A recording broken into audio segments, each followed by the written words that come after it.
വളരെ വാസ്തവ വിരുദ്ധമായൊരു പ്രസ്താവന നടത്തി. ഞങ്ങൾ വാച്ച് ആൻഡ് വാർഡിനെ വടികൊണ്ട് അടിച്ചു എന്നുള്ള തെറ്റായൊരു പ്രസ്താവന നടത്തി. അദ്ദേഹം അത് പിൻവലിക്കണം. ഞാൻ അങ്ങ് പറഞ്ഞാൽ പേര് പറയാം. അത് പേര് പറഞ്ഞാൽ അംഗത്തിനൂടി മോശമാകുന്നുള്ളതുകൊണ്ടാണ് ചെയർ പരാമർശിക്കാത്തത്. സാർ, ഇവിടെ കോപ്രായം നടത്തിയത് ആരാണെന്ന് എല്ലാവർക്കും അറിയാം. കോപ്രായം നടത്തിയ ആളുകളൊക്കെ അപ്പുറത്തിരിക്കുന്നുണ്ട്. പാർലമെന്ററി മര്യാദകളെക്കുറിച്ച് വലിയ ക്ലാസ് എടുക്കുന്ന ആളാണ്. 25 വർഷത്തെ പാർലമെന്ററി അനുഭവമുള്ളയാളാണ്. അദ്ദേഹത്തെ പോലൊരാൾ ഇന്നലെ ഇവിടെ നടന്നതിനെ മുഴുവൻ ഇന്നലെ ന്യായീകരിച്ചു. അതും മതി വരാതെ ഇപ്പോൾ വന്ന് വീണ്ടും ന്യായീകരിക്കുന്നു എന്നുള്ളത് ഈ ലോകം മുഴുവൻ കാണട്ടെ സർ. ഇതാണ് ഇരട്ടത്താപ്പ് എന്ന് പറയുന്നത്. ആ ഡയസിൽ കയറി അങ്ങയുടെ മുമ്പിലിരിക്കുന്ന കമ്പ്യൂട്ടർ വലിച്ചെറിഞ്ഞ ആ കസേരയെടുത്ത് താഴേക്കിട്ട ആളുകളെ കൂടെ ഇരുത്തിയിട്ടാണ് ഈ ഇരട്ടത്താപ്പിനെ കുറിച്ച് പറയുന്നത്. ഇരട്ടത്താപ്പിനെ കുറിച്ച് പറയുന്നത്. ബഹുമാനപ്പെട്ട പ്രതിപക്ഷ നേതാവ് ആ കസേരയിൽ ഇരുന്നു കൊണ്ട് 5 മിനിറ്റ് കഴിയുമ്പോൾ സമരത്തിന്റെ വീര്യം വർദ്ധിപ്പിക്കുന്നതിന് വേണ്ടിയുള്ള നിർദ്ദേശം കൊടുത്തുകൊണ്ടിരിക്കുകയാണ്. സാർ, ഇത് അദ്ദേഹത്തിന്റെ അഭിപ്രായമില്ല. ഏതാവൊരു കനകോലു പ്ലാൻ ചെയ്ത് കൊടുത്ത സമരമാണ് സാർ ഇത്. കോലു ഇവിടെ ഇന്നലെ ബഹുമാന്യരായ സോണിയാഗാന്ധിയെയും പ്രിയങ്ക ഗാന്ധിയെയും ആക്ഷേപിച്ചു എന്ന് പറഞ്ഞു. എന്താക്ഷേപമാണ് നടത്തിയത്?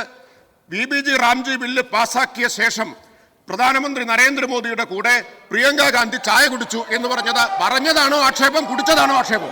സാർ, ഡൽഹി കലാപത്തിന് വംശഹത്യയ്ക്ക് ആഹ്വാനം ചെയ്ത കേന്ദ്രമന്ത്രി അനുരാഗ് ഠാക്കൂറുമായി സംസാരിക്കുന്നതും സുഹൃത്ത് കാണുന്നതും അത് അഭിമാനമാണെന്നും ഫേസ്ബുക്ക് പോസ്റ്റിലിട്ട മന്ത്രിയാണ് മന്ത്രി MP രാജേഷ്.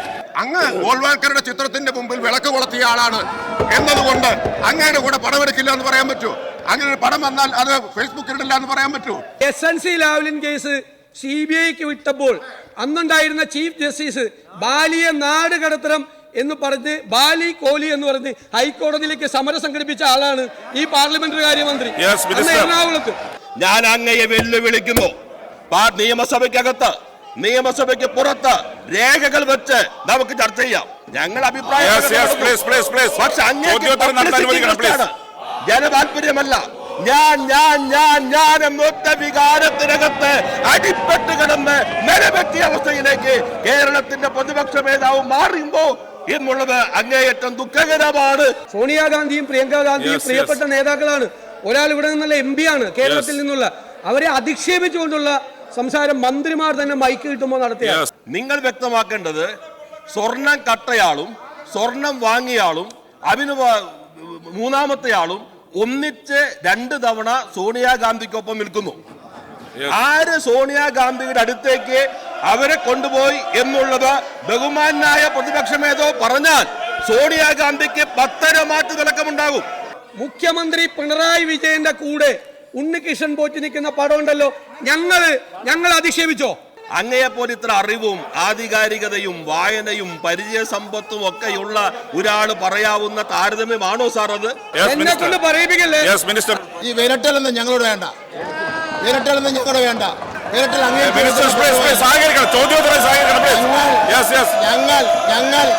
ഞങ്ങൾ ചില കാര്യങ്ങൾ കൂടി ഇവിടെ പറഞ്ഞാൽ പലരും മുണ്ട് തലയിലിട്ടുണ്ട് ഇവിടുന്ന് പോവേണ്ടി വരുമെന്നുള്ള കാര്യത്തിൽ തർക്കമില്ല എന്നുള്ള കാരണം